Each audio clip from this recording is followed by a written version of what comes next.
যে সুমিতা, আজকে আমার যেটা সবথেকে গুরুত্বপূর্ণ প্রশ্ন, তারাতলাতে আমরা দেখলাম যে একটা বড় গোডাউন সেটা ভেঙে পড়লো এবং সেই গোডাউনের মানে নকশা বলুন, ডিজাইন বলুন বা ইঞ্জিনিয়ারদের যে সমস্ত মানে থাকে, পারমিশন থাকে, তার মূল হচ্ছে আমরা দেখলাম যে মেয়র ফিরহাদ হাকিমের নাকি সাইন আছে এবং সেটা বিধানসভাতে মাননীয় মুখ্যমন্ত্রী শুভেন্দু অধিকারী স্পষ্টত বলেছেন। তাহলে প্রশ্ন হচ্ছে, এবার কি মানে এদের মানে অ্যারেস্ট করার সময় হয়ে গেছে? দেখুন, আপনাকে আমি একটা বলবো, কতগুলো যে বিষয় এক্ষুনি কিন্তু প্রাক্তন মেয়র যে অ্যারেস্ট হবেন এটা আমার মনে হচ্ছে না। কেন মনে হচ্ছে না? তার পেছনে কিছু আইনি ব্যাখ্যা রয়েছে।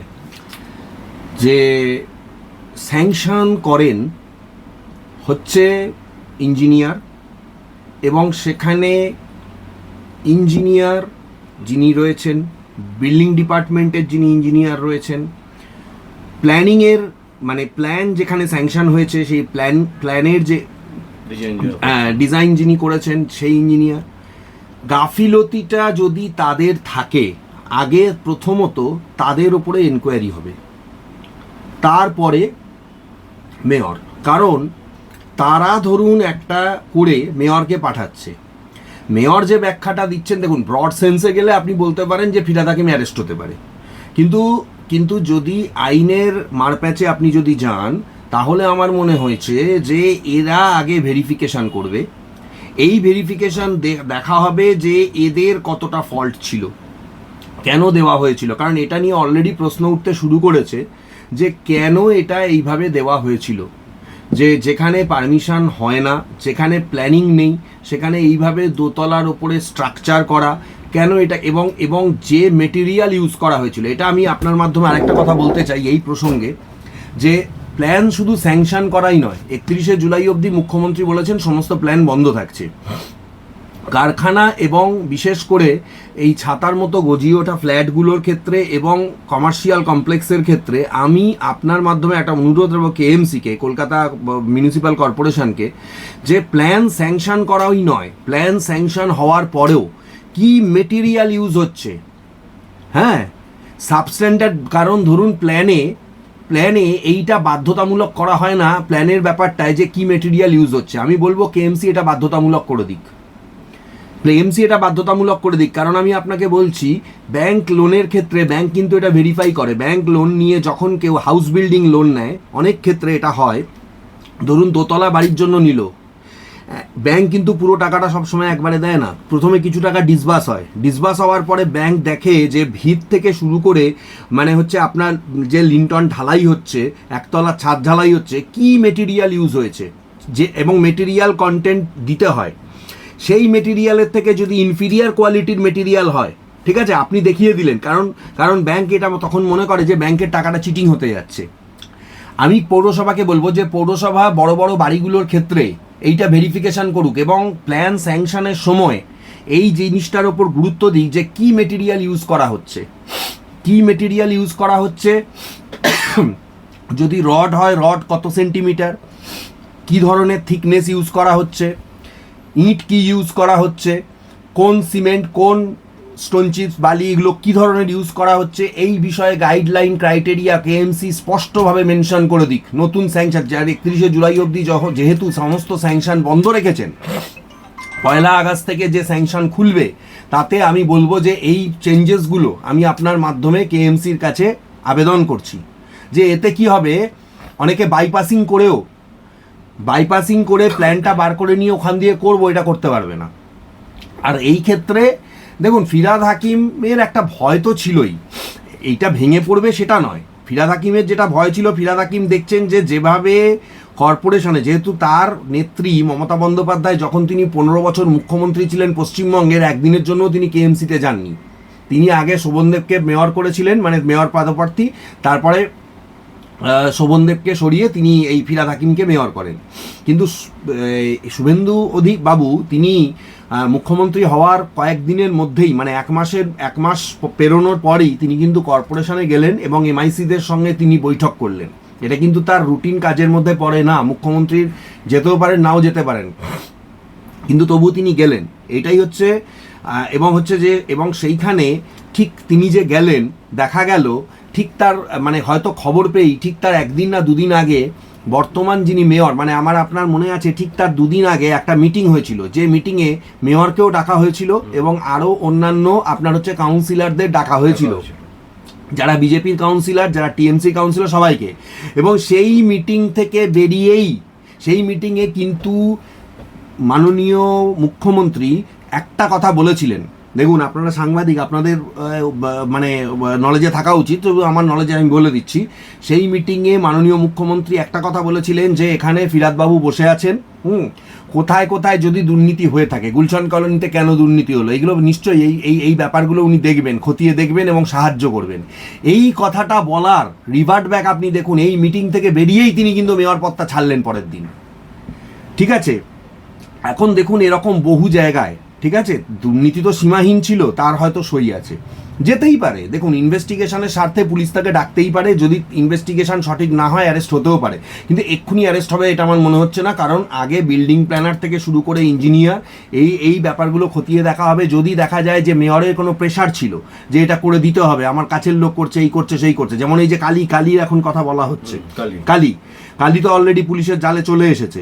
ঠিক আছে, এই কালীকে বলা হতো মেয়রের আত্মসহায়ক, মানে সরাসরি আত্মসহায়ক না, কিন্তু কেএমসিতে এই কালীর হাত যারাই ধরতো, পয়সা কড়ি দিত, তাদেরই নাকি প্ল্যান কেএমসি থেকে পাস হতো এবং মেয়রের সই হয়ে আসতো, এবং মেয়রের ছায়াসঙ্গী ছিল এই কালী। আজকে কিন্তু তার নামটা বারবার উঠে আসছে এবং অলরেডি সে পুলিশের জালে চলে এসেছে। সুতরাং কালী যদি মুখ খোলে বা আরও যদি ইনভেস্টিগেশন হয়, সেক্ষেত্রে মেয়র আসতেই পারে, মানে প্রাক্তন মেয়র যিনি ছিলেন তিনি আসতেই পারেন।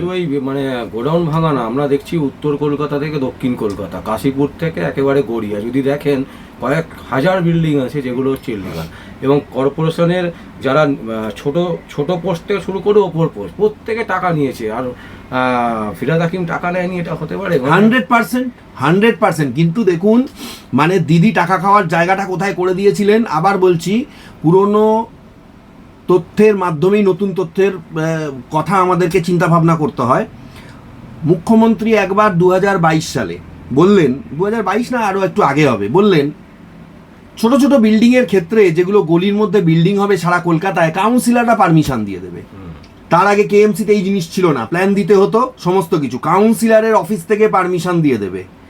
আসলে এই এই এই পদক্ষেপটা ছিল ইললিগালকে লিগাল করার একটা মানে অনৈতিক একটা পদ্ধতি, যেটা মুখ্যমন্ত্রী নিজে ভেরিফিকেশনটা দিয়ে দিলেন। আপনাদের নিশ্চয়ই মনে আছে সেই ঘটনাগুলো। মুখ্যমন্ত্রী নিজে এই কথাটা বলেছিলেন, কিন্তু কোথায় মনে হয় নবান্নে বসে বলেছিলেন। যাই হোক, সেই কথার পরিপ্রেক্ষিতে কাউন্সিলররা দিতে শুরু করলেন, এবং ওই সময়ে আমি বলবো এই যে প্ল্যানগুলো পাস হয়েছে, বেশিরভাগই ওই কাউন্সিলররা পয়সা খেয়ে করেছে। এবং মেয়র যে এলাকা থেকে ভোটে দাঁড়ান, মানে প্রাক্তন মেয়র দাঁড়াতেন, সেই আপনার ওই চেতলা বলুন, মেটিয়াবুরুজ বলুন, বা ওই সাইডে এই সাউথে তিলজোলা বলুন, এই সব জায়গায় লক্ষ লক্ষ মানে কয়েক হাজার প্ল্যান এইভাবে পাস হয়েছে, যেখানে মাটি পরীক্ষা করে দেখা হয়নি যে মাটি ভার বহন করতে পারবে কিনা, যেখানে G+2 এর বেশি পারমিশন হয় না, সেখানে G+5 পারমিশন দেওয়া হয়েছে, এমনকি টোটাল পারমিশন নেই সেরকমও বিল্ডিং হয়েছে, পরবর্তীকালে কেএমসি তার ট্যাক্স ইস্যু করেছে। এরকম বহু তথ্য রয়েছে। সুতরাং এইগুলো আস্তে আস্তে বেরোবে, অডিট রিপোর্ট, এই যে 1 মাস 1.5 মাস যে সময়টা চেয়েছে এই সরকার, নিশ্চয়ই এগুলো বার করবে এবং সেই তার মধ্যে থেকে এগুলো ব্যবস্থা নেবে। পয়সা খায়নি এটা আমিও বলবো না, পয়সা নিশ্চয়ই খেয়েছে, কিন্তু ধাপে ধাপে পয়সাটা গেছে, এবং কাউন্সিলর খেয়েছে, তারপরে কোনো অধস্তন কর্তৃপক্ষের লোক খেয়েছে কেএমসির, এবং তারপরে আলটিমেটলি গিয়ে সেই পয়সার একটা ভাগ মেয়রের কাছে গিয়ে পৌঁছেছে, মানে তৎকালীন যিনি মেয়র ছিলেন। সুতরাং যদি ধরা পড়ে তাহলে পুরো চেনটা সেইভাবে ধরা পড়বে। অনেক এইভাবে দেওয়া হয়েছে, ইলিগালিটি অনেক করা হয়েছে, কিন্তু আমি মনে করি বর্তমান রাজ্য সরকার সমস্ত লুফোলসগুলো খুঁজে বার করুক এবং উপযুক্ত দ্রুত ব্যবস্থা নিক। একটা কথা ভালো যে এসআইটি গঠন করা হয়েছে তারাতলার কাণ্ডে, কারণ 15 জনের বেশি অলরেডি মারা গেছেন। এসএসকেএমেও আজকে একজন চিকিৎসাধীন, তিনি মারা গেছেন আজকে দুপুরবেলা। সুতরাং এই পরিস্থিতিতে দাঁড়িয়ে ওরাও দেখছে গ্যাস কাটার দিয়ে আরও সমস্ত বিম টিমগুলোকে কেটে সরিয়ে, যে আরও নিচে, মানে যেখানে ধ্বংসস্তূপ তার নিচে কোনো মানুষ আছেন কিনা, যদিও বলা হচ্ছে যে আর তাদের বেঁচে থাকার কোনো আশা নেই 3 দিন পর জল ছাড়া অক্সিজেন ছাড়া, কিন্তু তবুও কোনো ডেড বডি আছে কিনা, কতটা মিসঅ্যাপ হয়েছে সেইটা, কারণ দেখুন লোকাল যারা লোকজন আপনি যদি তাদের কোনো বক্তব্য নেন, তারা কিন্তু বলছেন সংখ্যাটা 50-এর ওপরে হবে, 50-60 হবে, আরও বেশি হতে পারে, 15-16 তারা বলছেন যে এটা সরকারি হিসাব, কারণ ওই সময় কর্মরত লোকই ছিল প্রায় 60-70 জন, তাহলে তার মধ্যে গোটা 20-22 জন তারা হয়তো সেফ জায়গায় ছিল, কোনো রকমভাবে অল্প চোট খেয়েছে বা বেঁচে গেছে, আর বাকিরা বেশিরভাগই মানে হচ্ছে যে আপনার হয়েছে, ইনজিওর্ড হয়েছেন এবং হচ্ছে আপনার বা মারা গেছেন। তাহলে মারা যাওয়ার সংখ্যাটা যারা বলছেন তারা বলছেন এটা 60 তো হবেই, 50+ হওয়াটাই স্বাভাবিক।